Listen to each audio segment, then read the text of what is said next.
Wow, that's a lot of subs. Man, you make one video about JoJo and Goku and boom, you get like 60,000 views. Jeez. So you can consider this video a 100, 200, 500, etc. sub special. Anyway, to get started on this video, personally I've always wondered how different universes would interact. But rather than just wondering how someone like Josuke would talk to Gohan, stuff like that, I decided on something completely different. You know, what kind of stands would the Dragon Ball characters have? As easy as it would be to just give these characters some canon stands and call it a day, I've decided to cook up a few concepts of stands for the characters.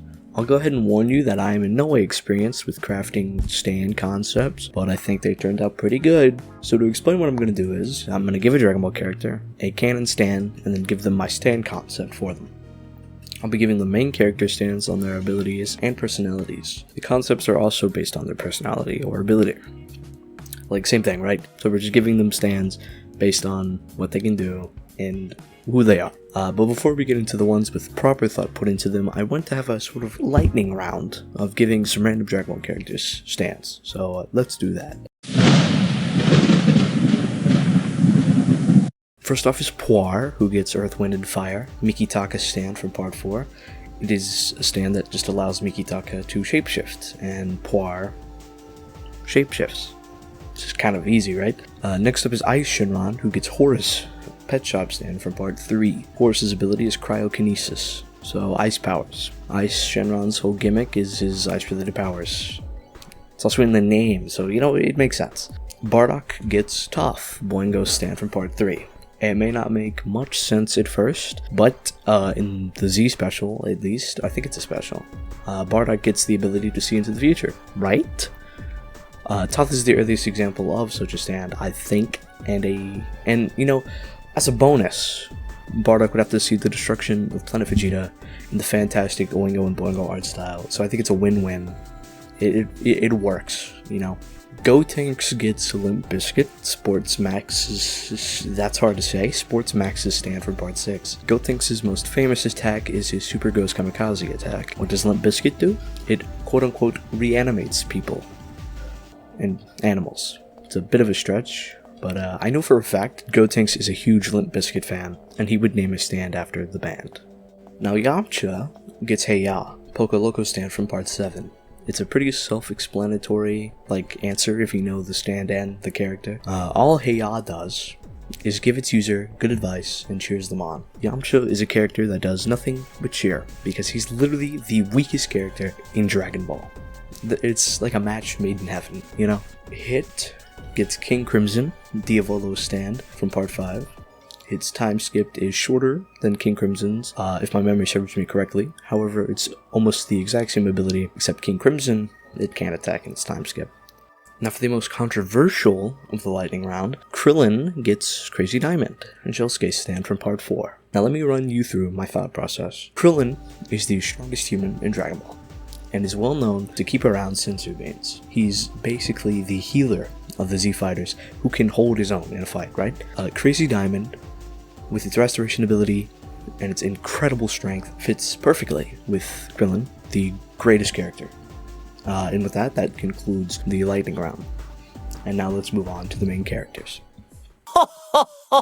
What an unexpected thrill! Now the first character I am properly talking about is Lord Frieza, allegedly the strongest person in the universe. Now Frieza was an interesting one to give a stand, as he doesn't really flow or connect with most stands in JoJo, in my opinion. For lack of a better phrase, Frieza is a narcissistic asshole. So, you know, I instantly thought of the world.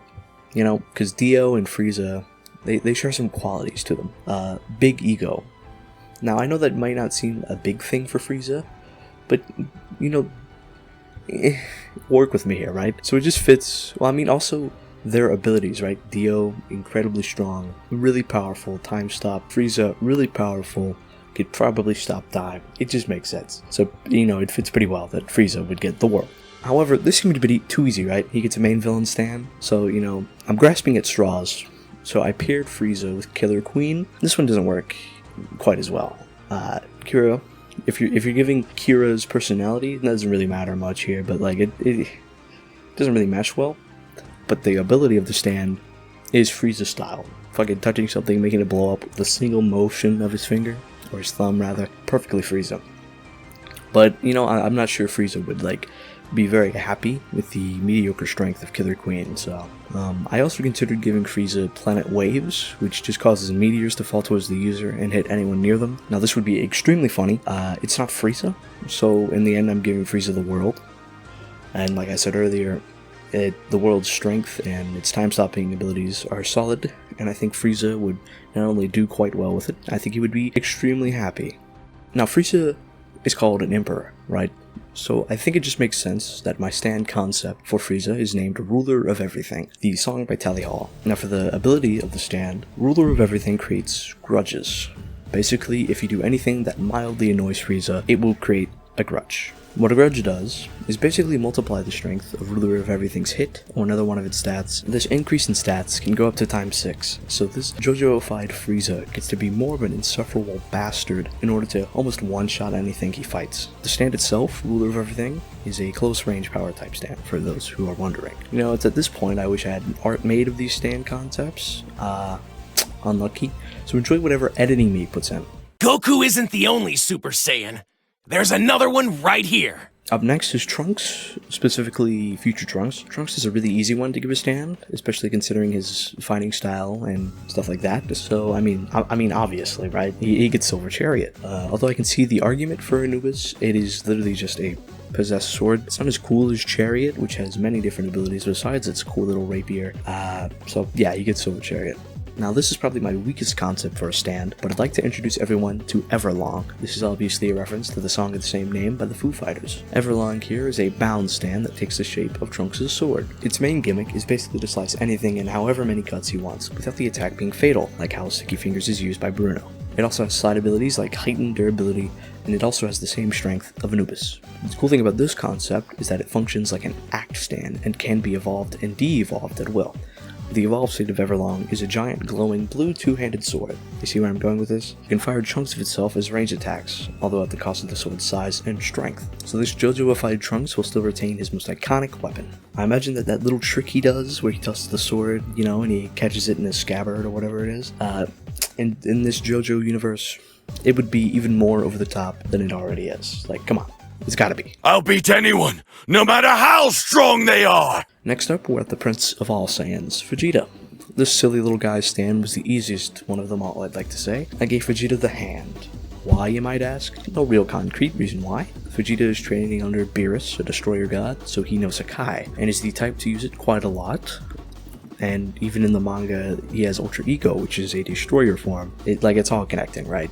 For those unaware, the hand erases things with its right hand, and is solidly a strong stand overall. Perfectly adequate with an overpowered ability, just like Vegeta himself. The other stand I was going to give him was 20th Century Boy, because Vegeta always gets speed up, so best to give him the stand with incredible defense. Now my stand concept for Vegeta is called The Greatest Man That Ever Lived, a song by Weezer. It was between that and The Prince Who Wanted Everything, also by Weezer. So, you get what you get. I'm going to shorten it down to The Greatest Man, or TGM for my own sake. What The Greatest Man does is keep Vegeta's signature Ki Blast volley, but modified to suit the JoJo world a bit better. Instead of pure energy, the stand fires specialized bullets like a minigun of sword that explodes on contact instead of penetrating like a normal bullet. The closest thing I can compare this idea to is Usopp's Exploding Star. The stand gets stronger and faster the more this JoJo-ified Vegeta gets his ass kicked, so it's perfect for Vegeta.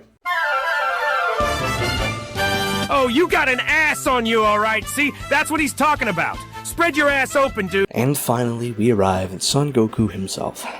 Now, Goku was a deceptively hard person to give a stand to, but there's only one real stand that he would get.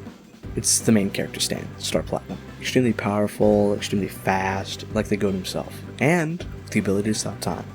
While that result may be pretty lame, I think my stand concept is cool at the very least.